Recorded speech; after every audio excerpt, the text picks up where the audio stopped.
కడప జిల్లా బ్రహ్మంగారి మఠం మండల కేంద్రంలోని అమ్మవారి శాలనందు శాకాంబరి అలంకారంలో శ్రీ కన్యకా పరమేశ్వరి అమ్మవారు భక్తులకు దర్శనమిచ్చారు. ఈ సందర్భంగా ఆర్యవైశ్య మహిళలచే అమ్మవారి శాల దేవస్థానం నందు కుంకుమార్చన కార్యక్రమం నిర్వహించారు. విచ్చేసిన భక్తులు శాకాంబరి అమ్మవారిని దర్శించుకుని ప్రత్యేక పూజలు నిర్వహింపచేసి తీర్థ ప్రసాదాలు అందుకున్నారు. ఈ సందర్భంగా అర్చకులు శాకాంబరి అమ్మవారి యొక్క విశిష్టతను భక్తులకు తెలిపారు. ఈ కార్యక్రమంలో ఆర్యవైశ్యులు భక్తులు అధిక సంఖ్యలో పాల్గొన్నారు.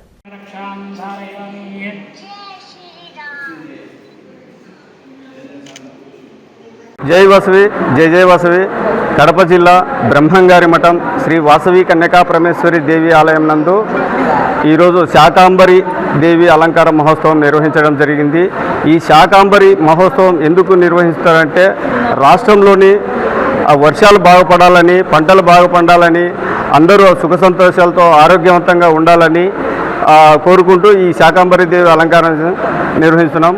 ఈ శాకాంబరి దేవి అవతారం అమ్మవారు ఎలా ఎత్తారు అంటే, గతంలో ఒక రాక్షసుడు ఈ లోకం మొత్తాన్ని వర్షాలు పడకుండా ఎడారిలాగా మార్చేసినాడు. ఆ అమ్మవారు శాకాంబరి దేవి అవతారం ఎత్తి ఆ రాక్షసుడిని సంహరించి ఇక్కడ పాడి పంటలు సుభిక్షంగా ఉండాలని అమ్మవారు తన కన్నీటితో నదులు ప్రవహించేలా చేయడం జరిగింది. ఈ శాకాంబరి దేవి యొక్క ముఖ్య ఉద్దేశం అది. శ్రీ గురుభ్యో నమః. శ్రీ మహాగణాధిపతే నమః. శ్రీ మహాసరస్వత్యే నమః.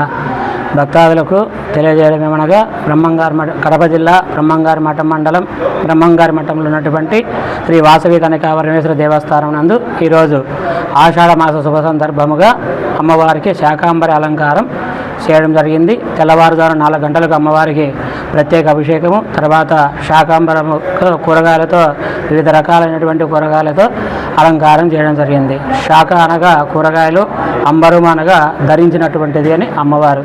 ఈ అమ్మవారికి శాకాంబరంతో కూరగాయలతో మనము అలంకారం చేయడం వల్ల మనకు పంటలు, పాడి పంటలకు వీటికన్నిటికీ కూడా అమ్మవారి యొక్క అనుగ్రహం చేత వర్షాభావం లేకుండా వర్షాలు కురిపించి సదా అవకాశంతో ఆ అమ్మవారి యొక్క అనుగ్రహంతో అందరికీ కూడా పాడి పంటలుగా అనుగ్రహిస్తుందని మనం ఆషాఢ మాసంలో ప్రతి ఒక్క అమ్మవారి గుడిలో ఈ శాకాంబర అలంకారం అనేది చేయబడుతుంది. జై వాసవి జై జై వాసవి.